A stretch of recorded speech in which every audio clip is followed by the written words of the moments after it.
फल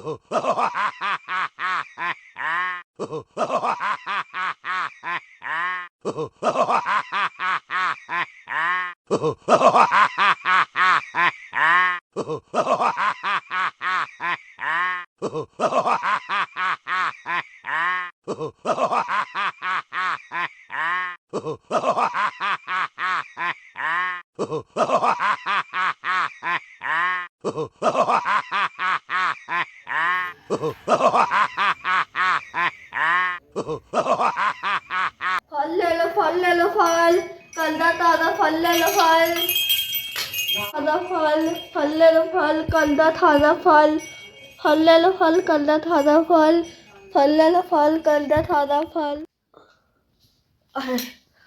इतना भारी गाँव के नाम करना हुआ वेट हम बैठ जाते स्कूल नहीं ला अपनी जगह पे आके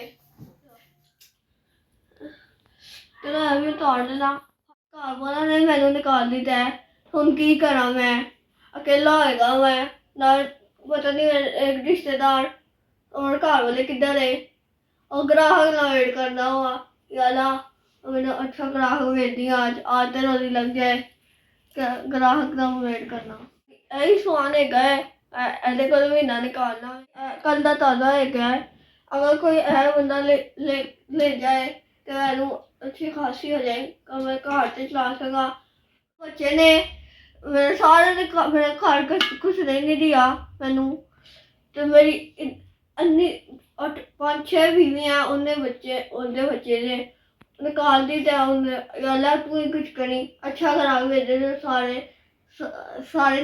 सारे मेरे फल ले गए उतारना भी भूल ही गया ऐसे सुन मिला मैनू और ग्राहक आ जाए और मैनू सारे मेरे lungi dance lungi dance lungi dance dance lungi dance lungi dance lungi dance dance यार नहीं डांस करना होगा मेरे को नहीं सीधा है ग्राहक ओए आ रहा मेरे को नहीं आ रहा ग्राहक बैठ जा बाबा जी ताजा है कावे। हाँ जी ये कल का ताजा है कल का ताजा। हाँ जी बाबा जी है केड़ा फल कल का ताजा नाले कल का ते नाले ताजा। इसको मैं डीसी नोटर में जाके रखा था आपस की बात है कहने गई ऐसे मैंने डीप फ्रीजर में जाके रखा था ताजा ही होया ना। अच्छा देसी जुगाड़ देसी जुगाड़। बाबा जी इत्थे बैठ सकरीਆਂ जी ਤੁਹਾਡਾ ਹੀ ਘਰ ਹੈ। मेरा घर कित्थों आया मैं भी बुढ़ी भाई 80 साल पुराना सोफा है। ਬੜੀ ਉਮਰ ਦੇ ਵਿੱਚ ਕਿਉਂ ਪੇ ਫਲ ਵੇਚਦੇ ਹੋ ਤੁਸੀਂ ਤੁਹਾਡੇ ਬੱਚੇ ਨਹੀਂ ਤੁਹਾਨੂੰ ਘਰ ਵਿੱਚ ਕੁਝ ਖਾਣ ਨੂੰ ਰੱਖਦੇ ਵੀ ਵੈਸੀ ਤੁਹਾਨੂੰ ਰੋਟੀ ਦੇ ਦਈਏ। ਹੁਣ ਮੈਂ ਆਪਣੇ ਬੱਚੇ ਨੂੰ ਕੀ ਕਵਾਂ ਐਦੇ ਹੋਏ ਕਹਿੰਦੇ ਆ ਮੇਰੇ ਘਰ ਸਰਕਾਰ ਦੀ ਮੈਨੂੰ ਘਰ ਸਰਕਾਰ ਦੀ ਉਹਨਾਂ ਨੇ ਓਏ तो मेरे 8 बच्चे ने 8 लो जी ਤੇ ਬਾਬਾ ਜੀ 6-8 ਦਾ क्या होता है ਹਾਂ 6-8 ਦਾ क्या होता है ਮੈਂ ਸਮਝ ਬਾਬਾ ਜੀ ਕੀ ਪੈ ਕਹਿੰਦੇ ਮੇਰਾ ਵੀ ਘਰ ਇਹੋ ਹੀ ਹਾਲ ਹੈ ਕਹਿੰਦੀਆਂ ਨੇ ਸੌਦੇ ਲਿਆ ਸਬਜ਼ੀ ਲਿਆ ਹੁਣ ਬੱਚੇ ਰੋਂਦੇ ਪੈਸੇ ਤੇ ਕਹਿੰਦੇ ਸਨ ਦਾਦੀ ਕੋਲੋਂ ਫਲ ਮੰਗਾ ਲੈ ਮੈਂ ਕਿਹਾ ਚੱਲ ਮੈਂ ਚਲੀ ਜਾਨੀ ਆ ਚਲੋ ਮੈਂ ਹੁਣ ਵੇਖ ਰਹੀ ਹਾਂ ਕਿ ਕੀ ਤੁਸੀਂ ਵੇਚਦੇ ਪਏ ਹੋ।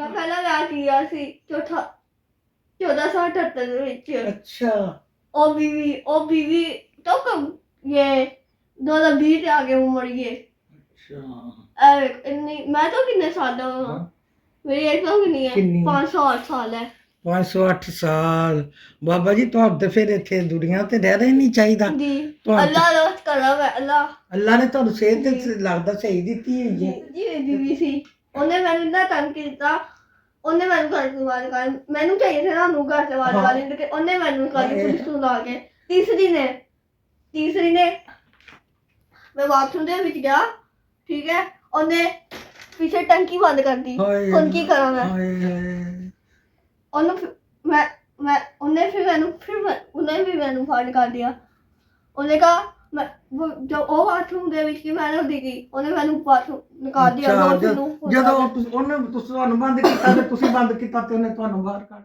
ਐਵੇਂ ਦਾੜੀ ਦੇਖ ਰਹੇ ਹੋਵੇ ਉਹ 8 ਸਾਲ ਦੇ ਵਿੱਚ ਅੰਨੀ ਆਈ ਹੈ ਚਿੱਟੀ ਦਾੜੀ ਅੱਛਾ ਹਾਂਜੀ ਟੈਨਸ਼ਨਾਂ ਦਾ ਨਾਈ ਹੈ ਅੰਨੀ ਲੰਬੀ ਦਾੜੀ ਅੱਛਾ ਤੇ ਬਾਬਾ ਜੀ ਹੁਣ ਫਿਰ ਤੁਸੀਂ ਆਪੇ ਹੀ ਕਮਾ ਕੇ ਤੇ ਆਪੇ ਹੀ ਬਾਹਰੋਂ ਖਾਂਦੇ ਹੋ ਜੀ ਐਵੇਂ ਫਲ ਖਾਣੇ ਨਾ ਜੋ ਬਚ ਜਾਏ, ਅਗਰ ਸੁਣੋਗੇ ਹਾਂ ਸੁਣਾ।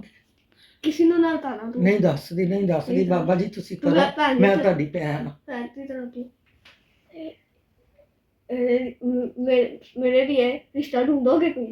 ਹਾਏ ਬਾਬਾ ਜੀ, ਹਾਏ ਇਸ ਉਮਰ ਵਿੱਚ ਬਾਬਾ ਜੀ ਤੁਸੀਂ ਰਿਸ਼ਤਾ ਵਾ ਮੰਗ। मैं कोई गलत कर रहा हूँ? बादशाह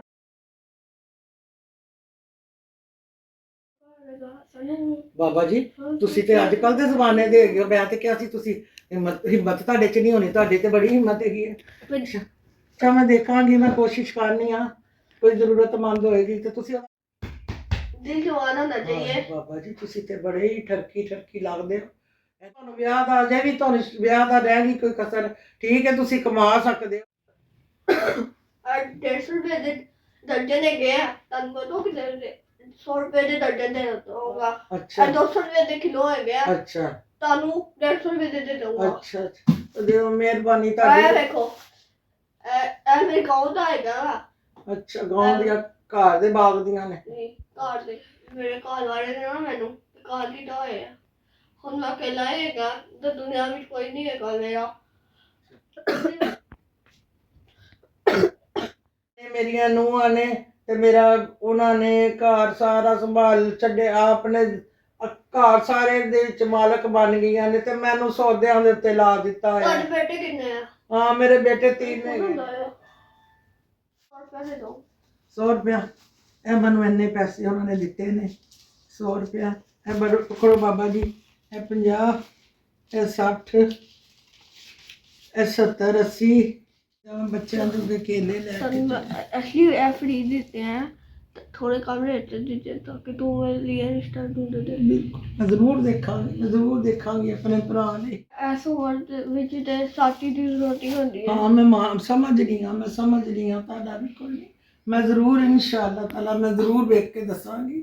माशाअल्लाह ताड़े च हिम्मत है, ताकत है, तुसी मेहनत कर रहे हो, मेहनत दे विच तुसी कमा के उन्होंने भी खुआ। बिल्ला ठुमका लगा सानू नच के दिखा सानू, बिल्ला ठुमका लगा सानू नच के। बाबा जी वो उन्हां दे सामने ना इस तरह करना ते ओदा ते फन नहीं करांगा। हां सामने इस तरह ना कुछ करना। देखो नहीं मैं करांगा। और क्या है तुसी हुन अपने घर ही रह गाया इस तरह रखो, नहीं तो उन्होंने नहीं जे रिश्ता। मेरे को एक रिश्ता है वे मैनू याद आ गया 60-65 साल दी है। हाँ सही है।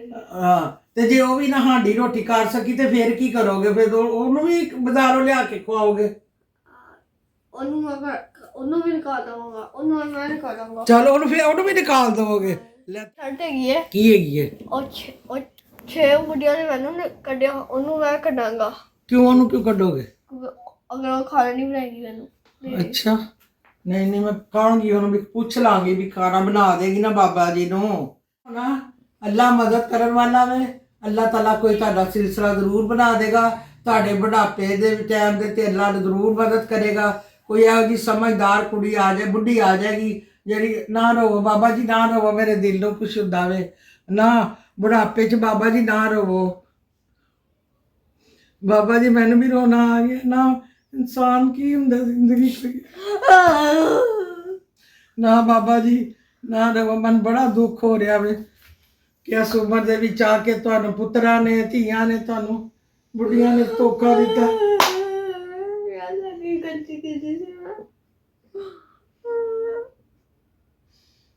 बाबा जी ना परेशान हो तुसी, बाबा जी ना हो, मैं जरूर कुछ करांगी और मैं जरूर कुछ करांगी ना बाबा जी ना रवो। अल्लाह माफ कर दे, अल्लाह मारेगा। उन्हें कॉल करना वा। हाँ हेलो, हाँ मेरा आज रात नू आना पिया, आज मैं एक गिलास ना चूना लगा दिया सी। हाँ वो तो चला गया, मैं रात नू आना गया, मैंने उन्होंने कहा है कि मेरे लिए रिश्ता ढूंढो, ठीक है? मैं आना गया रात नू, मैं 5 स्टार होटल दे विच होनी चाहिए मेरी, खाना खिला पिज़्ज़ा खिलाना, ठीक है? आना फिर मैं। अस्सलाम वालेकुम। तो प्यारे व्यूअर्स, इस वीडियो को बनाने का मकसद ये था कि देखें बीवी भी, बेटे बच्चे भी सारे होने के बावजूद उन्होंने अपने बाप को घर से बाहर निकाल दिया।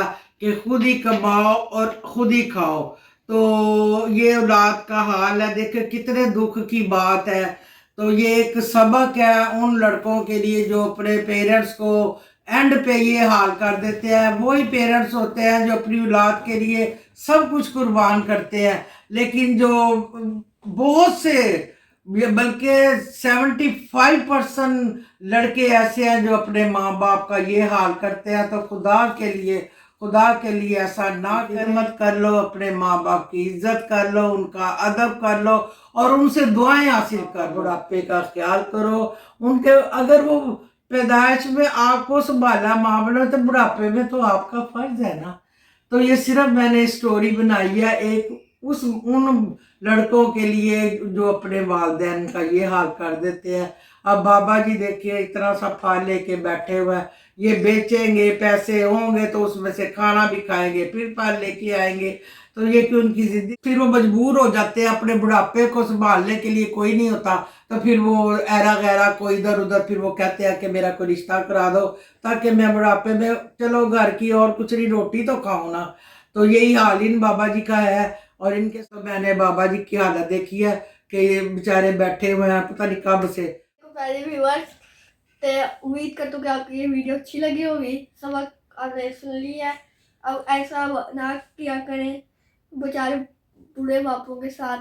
تو امید کرتا ہوں کہ آپ کو ویڈیو اگر اچھی لگی ہے تو لائک کریں, سبسکرائب کریں, زیادہ سے زیادہ شیئر کریں اور کمنٹ میں بتائیں کیسی ویڈیو ہے. شاؤٹ آؤٹ دیں, لائک کریں, سبسکرائب کریں. سبق آموز کہانی ہے. اس کی سبق آموز کہانی ہے. جو بھی ہم نے اس ویڈیو میں دکھایا ہے یہ نیچرل ہے, اس میں کچھ بھی نہیں ہے, ایک دم نیچرل ہے. ایسا ہوتا ہے 80% لوگوں کے ساتھ ایسا ہوتا ہے. امید کرتے ہیں کہ آپ کو اچھی ویڈیو اچھی لگی ہوگی. اگر اچھی لگی ہے لائک کریں, سبسکرائب سے زیادہ سپورٹ کریں.